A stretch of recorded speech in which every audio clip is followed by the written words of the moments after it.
का topic continue करते हैं। जल्दी से लाइव आ जाइए आप लोग। सैम्पलिंग वाला जो टॉपिक था आपका वो आज अपन कंप्लीट कर लेंगे। जल्दी जल्दी से लाइव आइए। थोड़ा लेट हो गई मैं OBS सेटिंग के कारण। जल्दी से लाइव आ जाइए।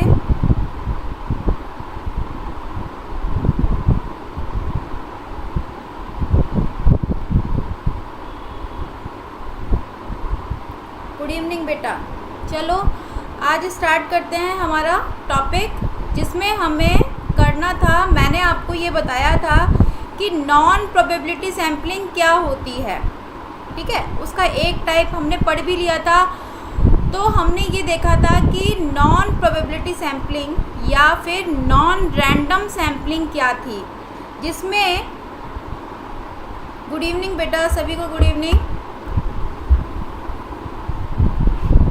अब ये नॉन प्रोबेबिलिटी सैम्पलिंग के अंदर मैंने आपको ये कहा था, जैसे कि प्रोबेबिलिटी सैम्पलिंग होती है यानी रैंडम सैम्पलिंग होती है, उसकी तुलना में नॉन रैंडम सैम्पलिंग थोड़ी ऑथेंटिक कम होती है। ऑथेंटिक मतलब ये रिलायबल भी कम होती है, ऑथेंटिक भी कम होती है। गुड इवनिंग सभी को। ये क्यों रिलायबल नहीं होती? सबसे बड़ा कारण जो होता है, इसमें जो हम सैंपल लेते हैं वो रैंडमली नहीं लेते। रैंडमली मतलब ये होता है कि जिसमें हर सैंपल के हर पार्ट, जो अगर हम पूरी पॉपुलेशन को देखते हैं तो पॉपुलेशन में सभी का इक्वल चांस नहीं होता आने का। जैसे कि अगर मैं ये कहूँ कि हमने लॉटरी सिस्टम देखा था, तो लॉटरी के अंदर लास्ट तक ये संभावना बनी रहती है कि हम लास्ट वाले का भी नंबर आएगा। लेकिन इसमें क्या होता है, नॉन प्रोबेबिलिटी सैम्पलिंग में क्या करते हैं कि जो रिसर्चर होता है, जो शोधकर्ता होता है, वो पहले ही क्या कर लेता है, सैंपल डिसाइड कर लेता है, यानी सैंपल का चयन कर लेता है, और उस आधार पर वो पहले ही डिसाइड कर चुका होता है कि मैं केवल इनको ही सेलेक्ट करूँगा। नमस्ते बेटा। तो जब सिलेक्शन फेयर नहीं होता, पक्षपातपूर्ण होता है, तो उस दौरान हम उस कारण से इस सैम्पलिंग को नॉन प्रोबेबिलिटी सैम्पलिंग में रखते हैं। अब मैंने आपको ये कहा था कि जो नॉन प्रोबेबिलिटी सैम्पलिंग है, इसका दूसरा नाम नॉन रैंडम सैम्पलिंग भी है। तो नॉन रैंडम सैम्पलिंग के जिस प्रकार मैंने कहा था कि प्रोबेबिलिटी सैम्पलिंग और नॉन प्रोबेबिलिटी सैम्पलिंग दोनों में दो एग्जाम्पल आप अच्छे से याद कर लो। दो जो उसके टाइप्स हैं, जैसे कि नॉन प्रोबेबिलिटी सैम्पलिंग के अंदर मैंने आपको कहा था कि स्नोबॉल सैम्पलिंग बहुत इंपॉर्टेंट है। स्नोबॉल सैम्पलिंग और एक कोटा सैम्पलिंग। कोटा सैम्पलिंग और स्नोबॉल सैम्पलिंग का ऑल्टरनेटिव हर ईयर में क्वेश्चन आता ही है ना। और अदर सैम्पलिंग इतनी इम्पॉर्टेंट नहीं है जितनी कि अगर हम नॉन रैंडम सैम्पलिंग में कोटा सैम्पलिंग देखते हैं और स्नोबॉल सैम्पलिंग देखते हैं, मोस्ट इम्पॉर्टेंट सैम्पलिंग है। इसी तरह से अगर मैं ये कहूँ कि प्रोबेबिलिटी सैम्पलिंग के अंदर कौन सी इम्पॉर्टेंट है, तो प्रोबेबिलिटी सैम्पलिंग के अंदर दो इम्पॉर्टेंट हैं, एक तो है स्ट्रेटिफाइड और एक है क्लस्टर। एक स्ट्रेटिफाइड सैम्पलिंग और एक क्लस्टर सैम्पलिंग। आपका जो क्वेश्चन आता है एग्ज़ाम में वो क्लस्टर सैम्पलिंग का या स्ट्रेटिफाइड सैम्पलिंग दोनों में कंपेयर करके ये पूछा जाता है, जहाँ पे आप कंफ्यूज भी हो सकते हो। तो वहाँ पे ये ध्यान रखना कि नेचुरल अकरिंग जो ग्रुप होते हैं उनके अंदर जो सैम्पलिंग पाई जाएगी वो होगी क्लस्टर सैम्पलिंग, और स्ट्रेटिफाइड सैम्पलिंग जो होती है वो रिसर्चर द्वारा खुद की जाती है। जो स्ट्रेटा है, स्ट्रेटा का निर्माण जो है रिसर्चर खुद करता है। अब हम यहाँ पे आते हैं नॉन प्रोबेबिलिटी सैम्पलिंग में। इसमें हमने एक टाइप जो था वो पढ़ लिया था, ये जो था स्नोबॉल सैम्पलिंग। अब स्नोबॉल सैम्पलिंग में आपको मैंने जैसे एग्जांपल बताया था कि स्नोबॉल सैम्पलिंग में सीधा सा एग्जांपल याद रखना कि जैसे एक आइस की जो बॉल होती है, आइस होती है, आइस का जो गोला होता है वो नीचे लुढ़कता है तो उसका साइज़ बढ़ता जाता है। वैसे ही स्नोबॉल सैम्पलिंग में अगर हम किसी भी रिसर्चर के द्वारा जब ये सैम्पलिंग की जाती है तो रिसर्चर ऐसी जगह पे जहाँ पे उसकी पहुँच कम होती है तो वो क्या करता है, उस स्थान पर अपनी पहुँच पे जो सैंपल है उसको डिसाइड कर लेता है, और अदर सैंपल जो होते हैं वो जो सैंपल हैं वो भी डिसाइड कर लेते हैं। मतलब ये है कि किसी रिसर्चर के द्वारा मान लो एक व्यक्ति का चयन किया गया, इस व्यक्ति का चयन किया गया, तो आगे जो फर्दर सैम्पलिंग की क्रिया जो होगी, सैंपल जो सैंपल का सिलेक्शन किया जाएगा, वो जो सेलेक्ट पर्सन होता है वो भी कर सकता है आगे। अब ये इस प्रकार की सैम्पलिंग जो होती है वो कहाँ पे पाई जाती है? नमस्ते बेटा, सभी को गुड इवनिंग। इस प्रकार की जो सैम्पलिंग है वो ऐसे स्थान पे पाई जाती है जहाँ पे रिसर्चर का जाना मुश्किल हो जाता है। तो आप एक बात बताइए कि बहुत पहाड़ी क्षेत्र है, पहाड़ का एरिया है, वहाँ पे रिसर्चर का पहुँचना बहुत मुश्किल है। माना कि वो रिसर्चर बहुत मुश्किल से पहुँचता है, उसके अप्रोच में केवल एक पर्सन आया, तो उसने क्या किया, किसी एक पर्सन को अपना सैंपल बना लिया, ठीक है, उसको सैंपल आइडेंटिफाई कर लिया कि ये सैंपल होगा। अब उस सैंपल को उस जो व्यक्ति है उसने जो सैंपल डिसाइड किया है, ठीक है, वो सैंपल को ये कहेगा कि आपकी अप्रोच में जो पर्सन हो आप प्लीज़ उनको कन्वे कीजिए और सैंपल की साइज़ को बढ़ाइए। तो इस व्यक्ति के द्वारा 2 जनों को सेलेक्ट किया गया, फिर आगे ग्रीन वाले के द्वारा 3 व्यक्तियों को सेलेक्ट किया गया। इसी तरह से ये जो बॉल का साइज़ जो होता है लगातार फ्रिक्वेंटली बढ़ता जाता है, यानी सैंपल का साइज़ जो होता है लगातार बढ़ता ही जाता है। यानी हम ये कहें कि एक बार प्रयास करना पड़ा रिसर्चर को, लेकिन क्या ये इतना रिलायबल है? रिलायबल मतलब विश्वसनीय है या वैध है कि जितना एक रिसर्चर जो है जिसको इतनी नॉलेज थी एक सैंपल सेलेक्ट करने की, क्योंकि उसको अपनी समस्या का भी पता है, उसको रिसर्च प्रॉब्लम का भी पता है, उसको ये भी पता है कि सैंपल कैसे सेलेक्ट किया जाता है, उसने सीधे से किसी व्यक्ति को कहा कि आप सेलेक्ट कर लीजिए और उसने आगे कर लिया, तो इसकी ऑथेंटिसिटी जो होती है ये यहाँ पे कम हो जाती है। ये इतना अधिक प्रभावी नहीं हो पाता जितना कि हम कहें कि नॉन रैंडम सैम्पलिंग में अदर प्रकार टाइप जो होते हैं वो ज़्यादा अच्छे माने जाते हैं। इसकी तुलना में हम ये कहें कि रैंडम सैम्पलिंग ज़्यादा अच्छी है। रैंडम सैम्पलिंग क्यों अच्छी है? क्योंकि उसमें लॉ ऑफ इक्वल चांस जो होता है बराबर रहता है। यहाँ पर किसी भी अननोन पर्सन ने सैंपल का निर्धारण कर लिया, ठीक है। अब हो सकता है ये अनक्वालिफाइड हो, जिसको ज्ञान ही नहीं हो, योग्यता ही नहीं हो, और तब भी उसने कर लिया हो, तो क्या सैंपल का सिलेक्शन बिल्कुल फेयर हुआ होगा? ऐसा नहीं हो सकता। तो इस कंडीशन में हम ये कह सकते हैं कि स्नोबॉल सैम्पलिंग होती तो है, लेकिन किसी किसी सर्कमस्टेंसेस में हमको करनी ही पड़ती है जहाँ पे रिसर्चर पहुँच नहीं पाता, उस कंडीशन में हमें स्नोबॉल सैम्पलिंग करनी पड़ती है। और वो इस कारण ऑथेंटिक नहीं होती क्योंकि इसमें जो रिसर्चर जो होता है वो कुछ ही सैंपल का चयन करता है, आगे वाले जो सैंपल हैं वो अदर सेलेक्टेड जो पर्सन होते हैं वो ही करते हैं।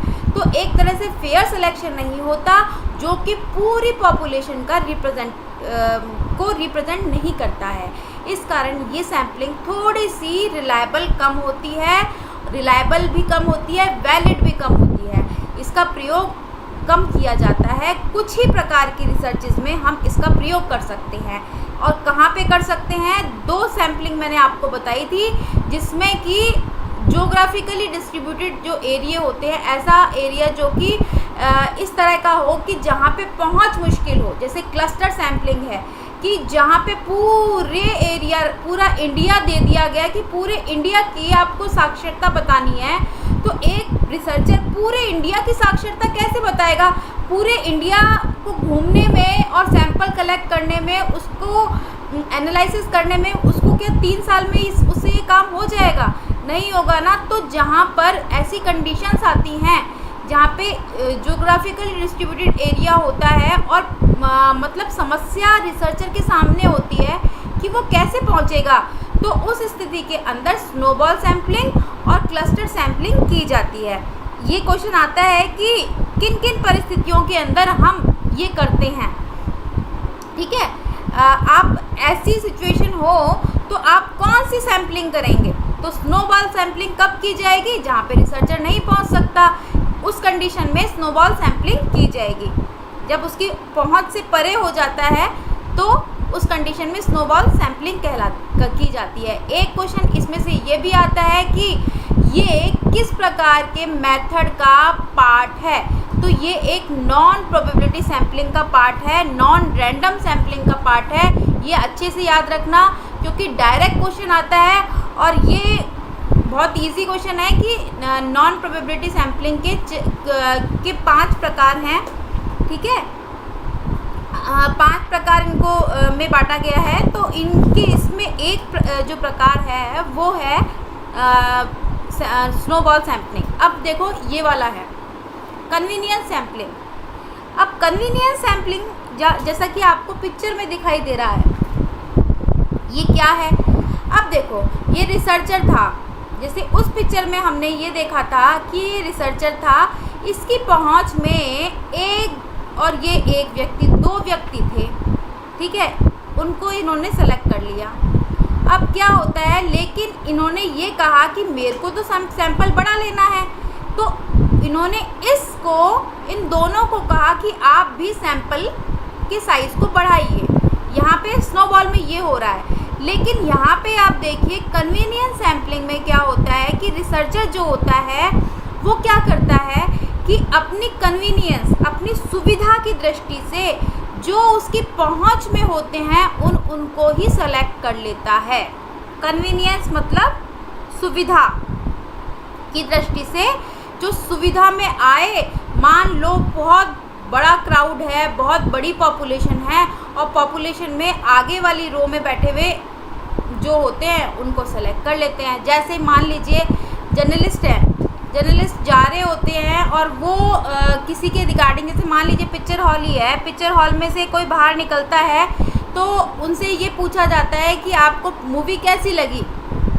ठीक है, मूवी हॉल में से आपको मूवी कैसी लगी, तो क्या जो पर्सन निकल जाता है वो पास ही में बैठे हुए किसी भी बंदे से पूछ लेते हैं कि थोड़ी डिसाइड करते हैं कि पूरे हॉल में जा के घूम के एक जने से पूछ के आएंगे, ऐसा नहीं होता ना।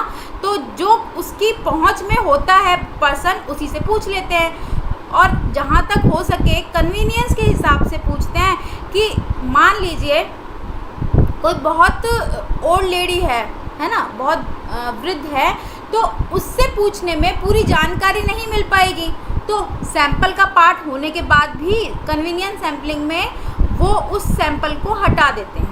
समझ में आ रहा है? तो कन्वीनियंस सैम्पलिंग में जैसे कि एग्जांपल, और मैं एग्जांपल दे सकती हूँ, जैसे कि हम लोग जब क्लास में पढ़ाते हैं, हमारे टीचर्स वगैरह भी क्या करते थे, क्लास में आते थे अच्छा और बोलते थे कि चलो ये कोई पार्टिसिपेट करना चाहता है किसी कंपटीशन में, तो आगे के 5 जने आ जाओ। तो सुविधा के लिए उन्होंने क्या किया, 5 जनों को बुला लिया, जबकि पूरी क्लास की स्ट्रेंथ थी 40, लेकिन आगे के जो 5 जने होते थे उनको कन्वीनियंस के बेसिस पे ये थोड़े कि पीछे तक गई वो और पीछे तक एक बच्चे का चुनाव किया, ऐसा नहीं किया। कई बार होता था हमारे टीचर्स हमको इस तरह से उठा देते थे। तो इसी तरह से कन्वीनियंस सैम्पलिंग में क्या होता है, माथापच्ची नहीं करता है ना, उसको जो कन्वीनियंट लगता है, जो उसके पहुंच में होता है उसको तो ले लेता है और बाकी को छोड़ देता है। तो आप एक बात बताइए, क्या ये आगे के 5 व्यक्ति ही जो थे वो पूरी पॉपुलेशन का रिप्रेजेंटेशन करेंगे? क्या ये सही है? ये सही थोड़ी है कि इनने 5 जनों को ही बुला लिया, आगे के 5 जने ही पूरी क्लास को रिप्रेजेंट करें। ठीक है, ये सही नहीं है। तो एक तरह से ये भी नॉन रैंडम सैम्पलिंग हो गई, जिसके अंदर क्या किया गया कि अपनी सुविधा के लिए एक रिसर्चर ने केवल अपनी सुविधा के लिए इनका चयन कर लिया। ठीक है, ये हमारे क्लासरूम्स में भी बहुत होता है। ठीक है, टीचर कहता है कि आप 5 बच्चे आगे के आ जाओ, ये कर दो, 5 बच्चे आगे के ये कर दो, है ना, तो समझ रहे हो। तो उन्होंने ज़्यादा मशक्क़त नहीं की और आगे के जो पर्सन थे, जो सैंपल था, उसको सेलेक्ट करके उसको पूरी पॉपुलेशन का रिप्रेजेंटेटिव बना दिया। तो इस प्रकार की जो सैम्पलिंग होती है वो कन्वीनियंस सैम्पलिंग कहलाती है। ये भी इस सैम्पलिंग के अंदर भी एरर आने की संभावना रहती है। क्यों? कन्वीनियंस सैम्पलिंग में मान लीजिए जैसे कोई रिपोर्टर है ना, किसी चीज़ के बारे में उसको रिपोर्टिंग करनी है और वो रिपोर्टिंग करने के लिए अपनी व्हीकल में है, ठीक है, तो वो जब सैंपल का चुनाव करता है रिपोर्टिंग करने के लिए, आप एक बात बताइए, तो ऐसे बंदे को से प्रश्न पूछता है जो कि बोल सके। ऐसे बंदे से प्रश्न नहीं पूछता कभी भी जो कि वृद्ध होते हैं या छोटे बच्चे होते हैं। तो क्या वृद्ध और छोटे बच्चे सैंपल का पार्ट नहीं थे? है ना। लेकिन फिर भी वो उन व्यक्तियों को चयन करता है जो कि उसकी सुविधा की दृष्टि से सही होते हैं, उसको सुविधाजनक जो लगता है उनका वो चयन कर लेता है। तो इस प्रकार की जो सैम्पलिंग होती है वो कन्वीनियंस सैम्पलिंग होती है। तो मैं ये सीधे सीधे भाषा में कह सकती हूँ कि जो कन्वीनियंस सैम्पलिंग है वो भी नॉन रैंडम सैम्पलिंग हो गई, क्योंकि इस सैम्पलिंग में भी रैंडमाइजेशन नहीं हुआ, रैंडमली हम सेलेक्ट नहीं करते, सबका लॉ ऑफ इक्वल चांस नहीं मिलता, सबका नंबर आने का प्रश्न नहीं उठता, क्योंकि रिसर्चर जो है पहले ही डिसाइड कर चुका है कि मैं इनको ही लूँगा, पीछे वाले इंतज़ार मत करना, ठीक है। तो इस तरह से अगर मैं ये कहूँ कि इस प्रकार की जो सैम्पलिंग है वो एरर वाली होगी, आगे जाके जब हम मीन वगैरह निकालेंगे, पॉपुलेशन मीन निकालेंगे, तो क्या सैंपल का मीन और पॉपुलेशन का मीन वेरी करेगा? बिल्कुल करेगा, ठीक है। तो अगर हम यहाँ कहें तो कौन कौन सी सैम्पलिंग है, इसमें तो सीधे रूप से अगर कहूँ तो रिसर्चर की गलती होती है कि वो अपनी सुविधा की दृष्टि से ले लेता है। स्नोबॉल के अंदर तो फिर भी ऐसी समस्या होती है कि रिसर्चर की पहुंच के बाहर होता है स्थान, इस कारण नहीं कर पाता। लेकिन इसमें कन्वीनियंस के अंदर उसको सुविधा नहीं है तो उसने आगे के सैंपल ले लिए। जैसे उदाहरण के रूप में, जैसे कि मान लो आपने किसी का आईक्यू टेस्ट करना है, तो आपने अपने कन्वीनियंस के हिसाब से अपने 5 दोस्त छांट लिए, ठीक है। आईक्यू निकालना है और आईक्यू निकालने के लिए आपको ग्रेजुएशन लेवल तक के जो स्नातक स्तर के विद्यार्थी थे उनका ही आईक्यू निकालना है। तो स्नातक स्तर के विद्यार्थियों का आईक्यू निकालने के लिए आपने सैंपल लिया 600 का, और आपने उसमें से जो 600 जने चुने उसमें से 100 तो अपने दोस्त ही चुन लिए, अपने फ्रेंड्स ही ले लिए कन्वीनियंस के लिए। तो ये एक सैम्पलिंग का गलत तरीका माना जाता है। ये इसलिए गलत माना जाता है क्योंकि इसमें रैंडमाइजेशन नहीं होता, है ना, इसमें रैंडमाइजेशन नहीं होता, इस कारण इसमें एरर आने की संभावना रहती है। क्योंकि ज़रूरी नहीं है कि वो जो दोस्त आपने चुने हैं वो पूरी होल पॉपुलेशन को रिप्रेजेंट करें, ठीक है। अब ये दो प्रकार के आपको नॉन प्रोबेबिलिटी सैम्पलिंग के अंदर आपको ये 2 प्रकार याद हुए। देखो, फर्स्ट था स्नोबॉल सैम्पलिंग, बहुत इम्पॉर्टेंट था, ठीक है, बहुत ज़्यादा इम्पॉर्टेंट है। कन्वीनियंस सैम्पलिंग जो है वो कभी कभी आएगा, ऐसे डायरेक्टली क्वेश्चन नहीं आता कन्वीनियंस का, क्योंकि बहुत इजी सैम्पलिंग है, आप इजीली जवाब दे दोगे। स्नोबॉल का जो सैम्पलिंग है उस पे प्रश्न ये आता है कि किन परिस्थितियों के अंदर ये की जाती है। तो जब रिसर्चर की पहुंच से बाहर होता है ना, एरिया, टारगेट एरिया, तो स्नोबॉल सैम्पलिंग की जाती है। तो कन्वीनियंस सैम्पलिंग और स्नोबॉल सैम्पलिंग ईजी है, उसमें भी हम कन्वीनियंस के बेसिस पे ले रहे हैं, लेकिन उसमें सैम्पल साइज़ बढ़ा रहे हैं किसी और की सहायता से भी, लेकिन इसमें हमने शुरू के ही ले लिए, ठीक है, कन्वीनियंस के हिसाब से ही ले लिए, ठीक है। ये होती है कन्वीनियंस सैम्पलिंग। अब मैं आती हूँ बहुत इम्पॉर्टेंट, 1 मिनट स्लाइड चेंज कर लो। देखो, जैसे ये है स्नोबॉल सैम्पलिंग, इसका दूसरा नाम जो होता है वो रेफरल सैम्पलिंग भी होता है, रेफरल सैम्पलिंग भी कहलाता है ये। और इसके अंदर आप देखो, आपने एक जने ने इतने जनों का पॉपुलेशन इकट्ठा कर लिया, इसके पहुंच में तो केवल 3 जने थे, लेकिन आगे वालों ने मिलकर एक स्नोबॉल की तरह साइज बढ़ा दिया सैंपल का। ठीक है, अब आती है कन्वीनियंस। कन्वीनियंस में जैसे मान लो ये वाले कन्वीनियंट थे, आगे आगे के इन्होंने ले लिए। ठीक है, ये वाले उठा के इन्होंने ले लिए। अच्छा, कन्वीनियंस सैम्पलिंग हो गई। अब इसके अलावा हम करते हैं जजमेंट सैम्पलिंग, बहुत इम्पॉर्टेंट है।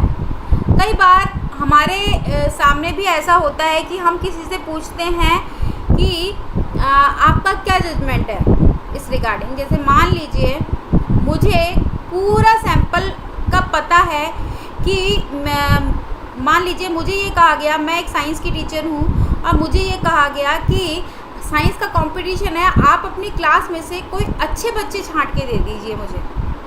मतलब साइंस के कंपटीशन के लिए कोई 5 बच्चे दे दीजिए। तो मैं कौन से बच्चे दूंगी? मैं एक क्लास टीचर हूँ और मुझे ये कहा गया कि आप कोई 5 बच्चे निकाल दीजिए अपनी क्लास में से, उन बच्चों का साइंस उनका एक कंपटीशन करवाया जा रहा है। तो आप ऑब्वियस है कि उन बच्चों का सिलेक्शन करेंगे, मैं उन बच्चों का सिलेक्शन करूँगी जो कि बहुत अच्छे होंगे, जो कि पार्टिसिपेट करके ट्रॉफ़ी लेके आएंगे। मैं बताऊँगी भी नहीं कि उनको, ये बात बताऊँगी भी नहीं कि बहुत अच्छे हैं ये, मैं यही जनरल कहूँगी कि ये तो एवरेज हैं, ठीक है इनको ले जाओ। मैंने रैंडमली सेलेक्ट करके भेजे हैं, लेकिन कहीं ना कहीं यहाँ पे पार्शलिटी हुई है, जजमेंट के बेसिस पे मैंने सैम्पलिंग की है। मेरा जजमेंट ये था कि जो अच्छा था उसका मैंने सिलेक्शन कर लिया और उसके बाद मतलब अच्छे का सिलेक्शन करके जो बेकार थे उनको हटा दिया।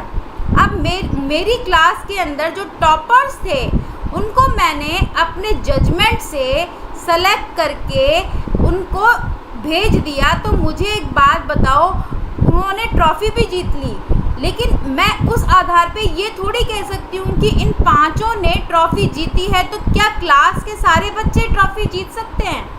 क्या सारे बच्चे सही थे? नहीं, मैं उनको रिप्रेजेंटेटिव बना रही हूँ अपनी क्लास का। तो इस चीज़ को समझना, बिल्कुल जो मेरी नॉलेज में बेस्ट होंगे मैं उनका ही सिलेक्शन कर दूंगी। तो मेरी नॉलेज में मैंने बेस्ट ले लिए और उनको रिप्रेजेंटेटिव बना लिया, तो वो क्या करेंगे, वो आगे वाले जो बच्चे हैं उस पूरी पॉपुलेशन को रिप्रेजेंट नहीं कर सकते।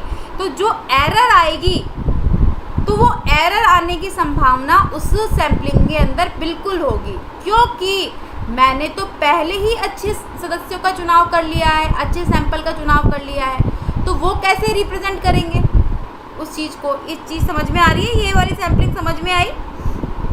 इसमें जजमेंट सैम्पलिंग के अंदर ये जो हमारा इसका जो पर्पस होता है, जो रिसर्चर होता है वो खुद ही सैम्पलिंग को करता है और पूरी तरह से बायसनेस होती है इसके अंदर, पक्षपातपूर्ण तरीके से किया जाता है। मैंने पहले ही सोच लिया कि जो मेरा बेस्ट है उसका मैं सिलेक्शन कर लूँगी और बाकी को छोड़ दूँगी।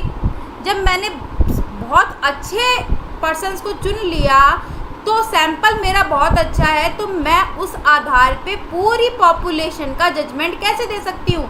उसके बारे में मैं ये थोड़ी कह सकती हूँ कि मेरे इन बच्चों ने इतना अच्छा काम किया तो मेरी क्लास के सारे बच्चे अच्छे हैं, मैं ये नहीं कह सकती।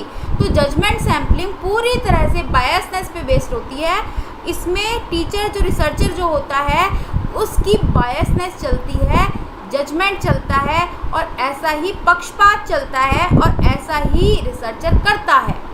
समझ में आ रहा है? ये बहुत इम्पॉर्टेंट सैम्पलिंग है।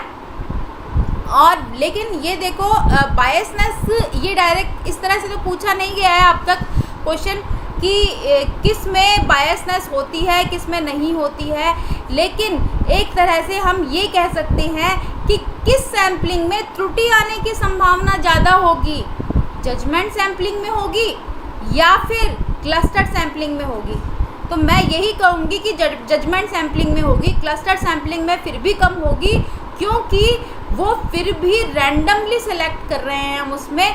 लेकिन जजमेंट सैम्पलिंग में तो हम पूरी तरह से बायसनेस दिखा रहे हैं, हम पक्षपात दिखा रहे हैं। जो हमें सही लगा उसको तो हमने चुन लिया, और जो सही नहीं लगा उनको निकाल दिया। तो मेरे को ये सही लगे और मैंने इनको चुन लिया, ठीक है। तो इनको चुनने से मैं ये थोड़ी बता सकती हूँ कि ये पीछे वाले भी सही थे। मैंने ये कहा ये बहुत अच्छा है मेरी क्लास का स्टूडेंट, और मतलब मैंने बताया भी नहीं, और मुझसे एक बच्चे को पूछा गया और मैंने निकाल के उसको भेज दिया, और मैंने बताया भी नहीं कि ये बहुत अच्छा है। लेकिन मेरा मन तो जानता है ना कि ये अच्छा है या नहीं है,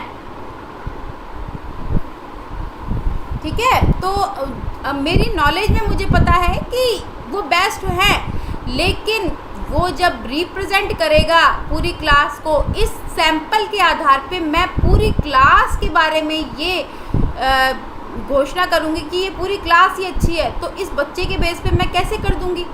नहीं कर सकती ना। तो सैंपल जब गलत ले लिया मैंने, रैंडमली नहीं लिया, तो क्या हुआ कि पूरे सैंपल के बेसिस पे जब मैं रिज़ल्ट निकालूंगी तो बायसनेस आने की संभावना, यानी एरर आने की संभावना पूरी होगी उसके अंदर। तो ये एक बहुत गलत तरीका है सैम्पलिंग करने का। जब आप रिसर्च करते हो तो उस दौरान भी आपसे पूछा जाता है कि आपने सैम्पलिंग किस प्रोसीजर से की है। तो आप हमेशा जब सैम्पलिंग लोग करोगे तो आप रैंडम सैम्पलिंग लेना। रैंडम सैम्पलिंग कौन कौन से हैं? रैंडम सैम्पलिंग के कौन? सिंपल रैंडम सैम्पलिंग, दूसरी स्ट्रेटिफाइड सैम्पलिंग, क्लस्टर्ड सैम्पलिंग, है ना ये वाली। ये 4 जो सैम्पलिंग मैंने बताई थी, इन सैम्पलिंग्स को यूज़ करना, कभी भी इनको मत करना। ये जो सैम्पलिंग है ये हमारी परिस्थिति पर डिपेंड करता है कि हम कौन सी सैम्पलिंग ले रहे हैं, ठीक है। ये चीज़ समझ में आ गई। जजमेंट सैम्पलिंग आ गई। कन्वीनियंस के अंदर हमें सुविधा थी, तो आगे के जो पर्सन थे सुविधा की दृष्टि से, याद रखना कन्वीनियंस, जो मूवी देखने के बाद जो रिपोर्टर होते हैं वो पूछते हैं, तो कन्वीनियंस सैम्पलिंग यानी जो मुझे अच्छा लगा आगे का, कन्वीनियंट रहा, मैंने अपने दोस्त को ही फ़ोन कर दिया, तो कन्वीनियंस सैम्पलिंग का उदाहरण हुआ। जस्टिफाई वो इसके बाद जजमेंट सैम्पलिंग में उनको लेंगे जिसमें ये याद रखना कि जजमेंट सैम्पलिंग में हमारा जजमेंट चलता है, ठीक है। हमारा पहले ही जजमेंट चलता है कि मैं इनको ही लूँगी, तो पूरी तरह से बायसनेस पे बेस्ड होती है। अब बहुत ज़्यादा इम्पॉर्टेंट एक सैम्पलिंग और बची है आपकी, वो है कोटा सैम्पलिंग। मैंने सबसे लास्ट में इसलिए इसको रखा क्योंकि बहुत ज़्यादा इम्पॉर्टेंट है।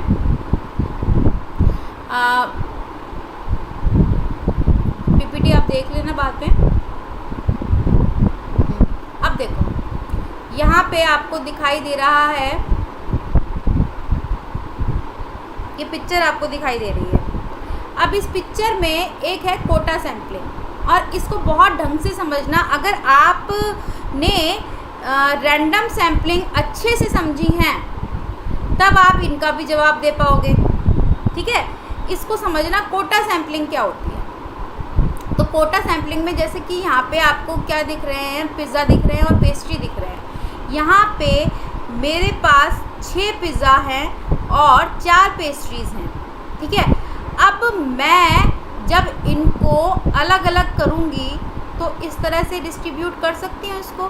तो अगर मैं पॉपुलेशन का नाम दूँ, यानी मैं इसको पूरी होल पॉपुलेशन बोलूँ, जनसंख्या बोलूँ, तो मैं ये बोलूँगी कि मेरे पास टोटल पॉपुलेशन कितनी है, 10 की है, 10 की है।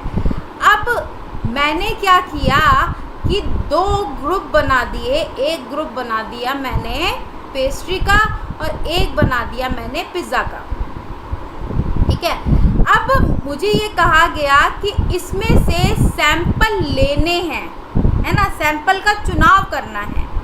अब सैंपल का चुनाव इस तरह से करो जो इनका रेशो हो, कोटा हो। जैसे अगर मैं ये कहूँ कि कोटा, आपने सीधे शब्दों में, आप जहाँ पे कोटा शब्द कहाँ यूज़ करते हो, जहाँ पे आपका रिजर्वेशन होता है, जैसे SC, ST, OBC, जनरल, है ना, ये EWS, इन सब का क्या होता है, रिजर्वेशन होता है, कोटा होता है। तो जो जितना हो, जिसका कोटा होता है उतना ही उसको मिलता है। अब मुझे एक बात बताइए कि यहाँ पर पेस्ट्री तो 4 हैं और 6 पिज़्ज़ा है, तो ज़्यादा पार्ट किसका आएगा? पिज़्ज़ा का आएगा, और कम किसका आएगा? पेस्ट्री का आएगा। तो मैं अगर इनमें से सेलेक्ट करूं, अगर मुझे 2 सैंपल बनाने हैं इसके, तो सैंपल मैं किस तरह से सेलेक्ट कर लूँगी कि मुझे 50% जो, अगर मैं ग्रुप बनाऊंगी तो कोटा जो बनाऊंगी मैं, तो कोटा बन जाएगा 2 पेस्ट्री और 3 पिज़्ज़ा। ये चीज़ समझ में आ रही है? 2 पेस्ट्री और 3 पिज़्ज़ा। यानी हर ग्रुप में मैंने क्या किया, जब मैंने सैंपल का सिलेक्शन किया तो सैंपल सिलेक्शन के दौरान इनका परसेंटेज डिसाइड हो गया उनकी संख्या के हिसाब से। समझ में आया कि मान लीजिए इनकी संख्या 4 थी और इसकी 6 थी, तो इनकी संख्या के हिसाब से इनका नंबर आया 2 और इनका आया 3। इसी तरह से हम इसको ये कोटा डिसाइड हो गया, मतलब इनकी संख्या के आधार पे हम इनका डिस्ट्रीब्यूशन कर देते हैं। अब मैं सिंपल सी बात कहती हूँ कि जो मैंने प्रोसेस अपनाया इसमें, तो वो प्रोसेस किस नॉन रैंडम सैम्पलिंग में किस सैम्पलिंग के जैसा था? किस सैम्पलिंग में आपने इसी तरह का प्रोसेस अपनाया था? बताओ। रैंडम सैम्पलिंग में, किस सैम्पलिंग में सेम यही प्रोसीजर अपन ने अपनाया था कि एप्पल को अलग अलग कर दिया था? बताओ। एप्पल को डिवाइड किया था ना हमने।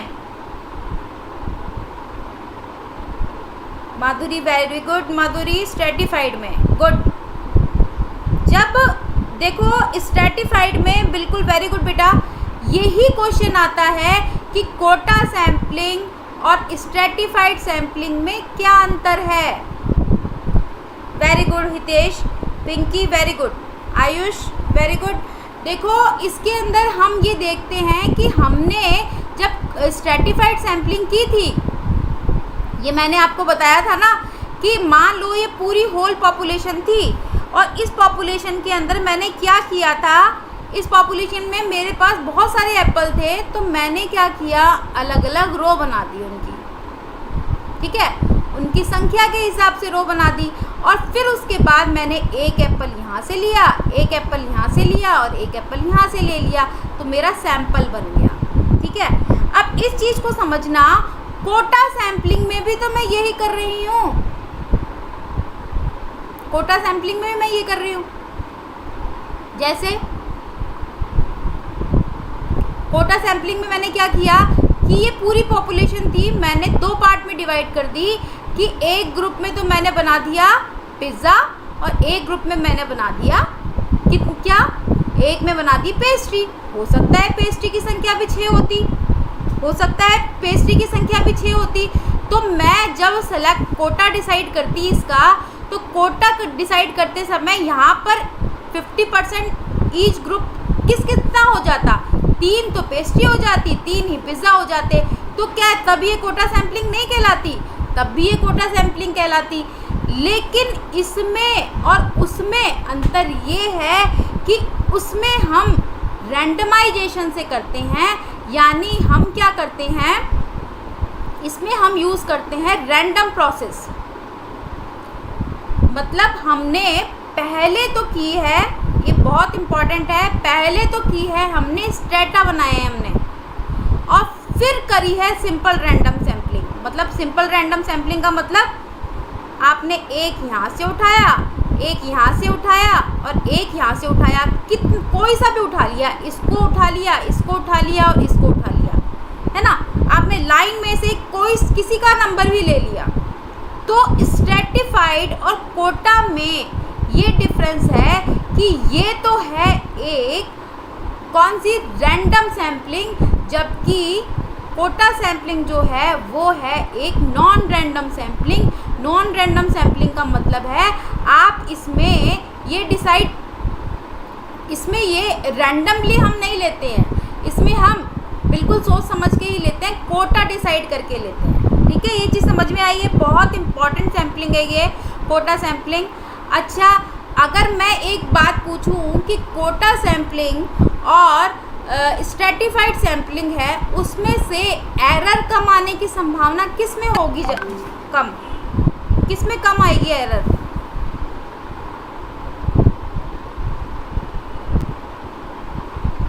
बताओ।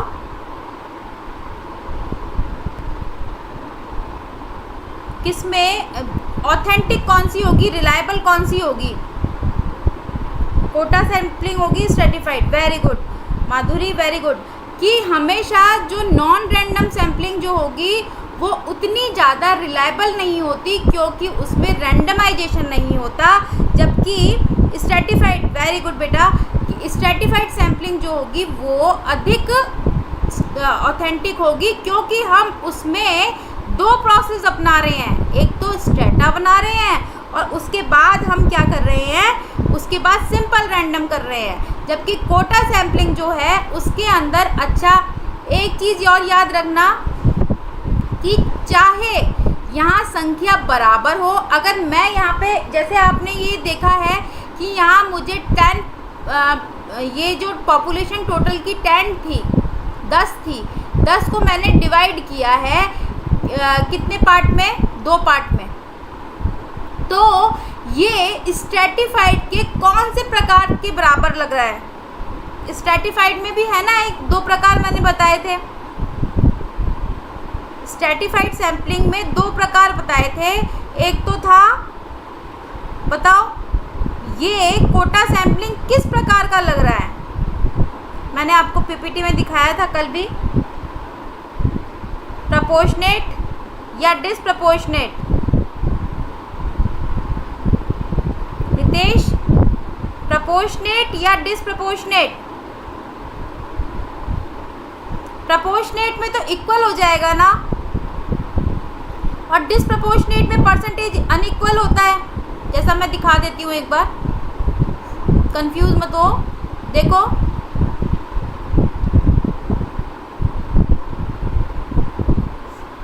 Disproportionate, yes. प्रपोर्शनेट नहीं बेटा माधुरी, प्रपोर्शनेट क्यों? जैसे मैंने आपको ये बताया था, स्ट्रेटिफाइड बताई थी ना।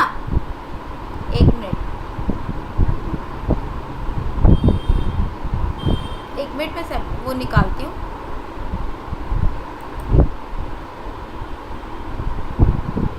हाँ, सेम वैल्यू नहीं थी।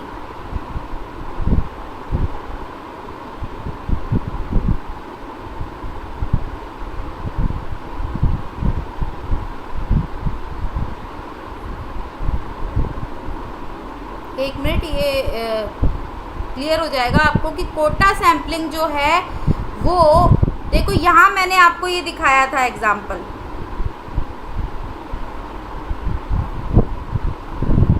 Very good.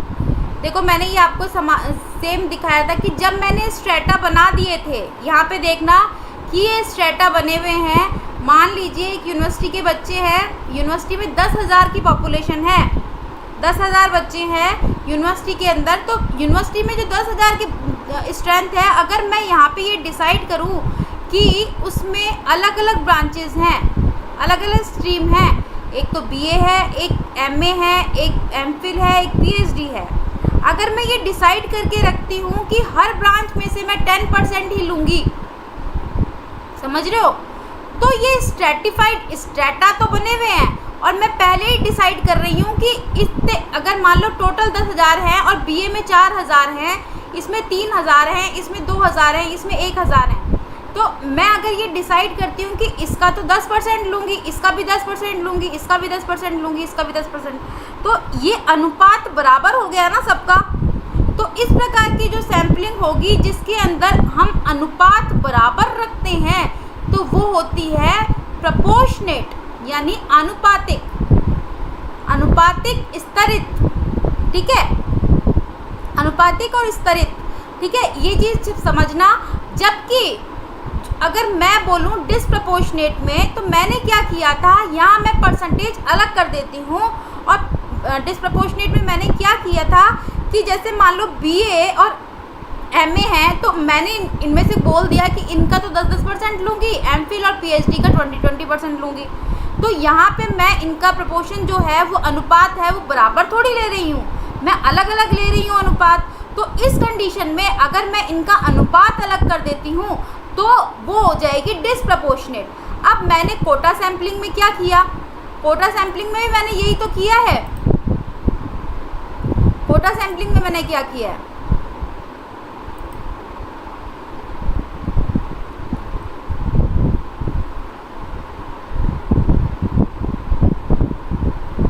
जैसे मैंने ये कोटा सैम्पलिंग ली है तो कोटा सैम्पलिंग में मैंने क्या किया है, क्योंकि देखो आप एक बात बताओ, अगर ये स्ट्रेटिफाइड प्रोपोर्शनेट होती,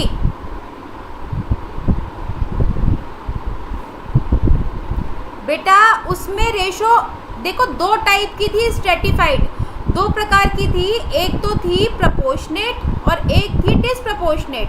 अब यहाँ पे हम कोटा बना रहे हैं, यहाँ पे हमको कंपल्शन हो जाता है कि ये करना ही पड़ेगा, कोटा बनाना ही पड़ेगा। समझ में आ रहा है? अब इनकी संख्या, जब हमारे पास पिज़्ज़ा ज़्यादा है तो हम ज़्यादा लेंगे और पेस्ट्री कम है तो हम पेस्ट्री कम ही लेंगे। इस चीज़ को समझ रहे हो? तो यहाँ पे ऑब्वियस है कि यहाँ पे अपने आप ही कोटा बन गया है ना, जबकि उसमें तो हमने, अगर मैं ये बोलूँ कि यहाँ पे मैं ये अगर मैं 2-2 लेती यहाँ पे तो ये कोटा थोड़ी होता है, इसका ये कोटा नहीं होता। यहाँ पे मुझे परसेंटेज बराबर रखना पड़ेगा, मतलब मुझे यहाँ पे ये देखना पड़ेगा कि अगर यहाँ पे टोटल 4 हैं तो 4 के कितने लूँ और यहाँ पे 6 हैं तो 6 के कितने लूँ। समझ में आ रहा है? तो मैंने इनका परसेंटेज अलग अलग कर दिया, इसका परसेंटेज अलग आएगा, इसका परसेंटेज अलग आएगा। समझ में आ रहा है? तो अगर मैं इनको इनकी संख्या के आधार पर कोटे में डिवाइड करती हूँ तो ये होगी कोटा सैम्पलिंग। समझ में आ रहा है? लेकिन अब ये चीज़ मैंने उसमें की थी डिसप्रपोर्शनेट में, मैंने अपनी मर्जी से सैंपल ले लिया था, किसी का 10% किसी का 20%, तो वो डिसप्रपोर्शनेट में आएगा। प्रपोर्शनेट कैसे होगा बेटा? वहाँ पे 50% ले रहे हैं। अब आगे समझ में है ना, ये बहुत इम्पॉर्टेंट है, ये याद रखना। अच्छा, जैसे अगर मैं ये बोलूँ,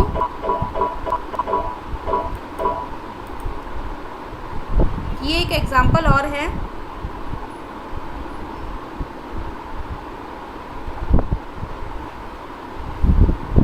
इस एग्जांपल से और समझ में आ जाएगा कोटा सैम्पलिंग। ये 4 प्रकार समझ में आ गए, बहुत इम्पॉर्टेंट थे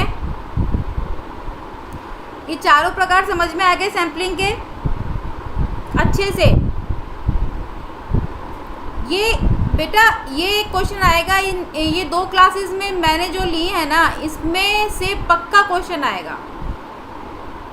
ये दोनों जो कल और आज की क्लास थी ना, इसमें से क्वेश्चन आएगा ही आएगा। ठीक है? ये पिक्चर नहीं मिल रही, देखो ये रही। अब देखो, अगर मैं यहाँ पे कोटा डिसाइड कर लेती हूँ कि टोटल पॉपुलेशन के बेसिस पे मैं वाइट के तो 70% लूँगी और ब्लैक के 30% लेती हूँ, तो अगर इनका कोटा डिसाइड है, कोटा अगर अनइक्वल है तो मैं उनको उनके कोटा के बेसिस के ऊपर डिवाइड कर लूँगी। समझ में आ रहा है?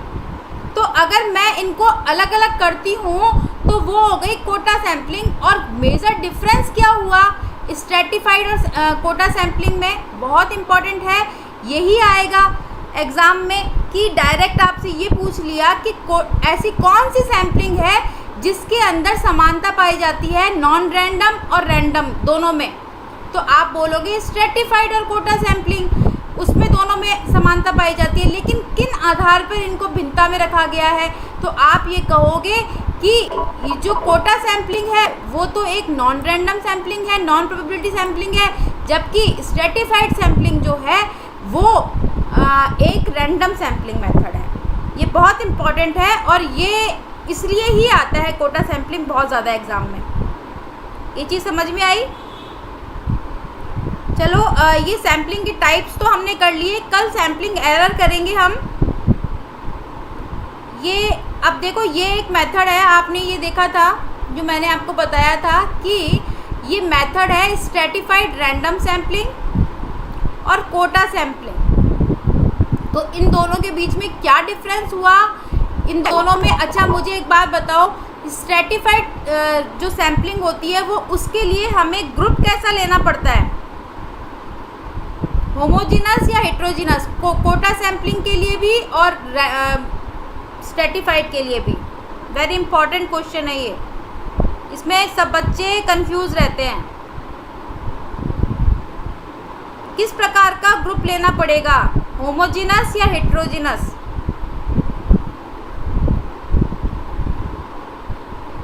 होमोजीनस लेना पड़ेगा स्ट्रेटिफाइड में।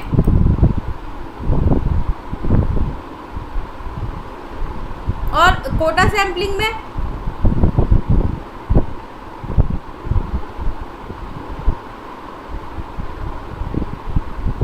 बेटा इस चीज को सोचना कि अगर होमोजीनस होता तो मैं डिवाइड ही क्यों करती? हेट्रोजीनस है तभी तो मैंने ग्रुप्स में उनको स्ट्रेटा में डिवाइड किया है उनको, ठीक है? हेट्रोजीनस लेंगे तभी तो वो डिवाइड होंगे। कोटा में भी हेट्रोजीनस ग्रुप होता है और स्ट्रेटिफाइड में भी हेट्रोजीनस ग्रुप ही लेना पड़ता है हमको, है ना? इस चीज़ को समझना कि स्ट्रेटिफाइड में भी हमने हेट्रोजीनस लिया है और कोटा में भी हेट्रोजीनस लिया है, लेकिन अंतर क्या है? एक तो प्रोबेबिलिटी सैम्पलिंग है और एक नॉन प्रोबेबिलिटी सैम्पलिंग है ना? ये अंतर याद रखना। चलो आज के लिए इतना ही, ओके?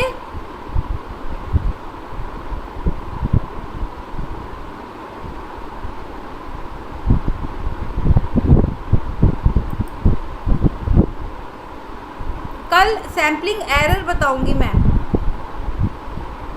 हाँ, रैंडमाइजेशन का अंतर है, मेनली तो रैंडमाइजेशन का ही अंतर है बेटा। ओके बेटा,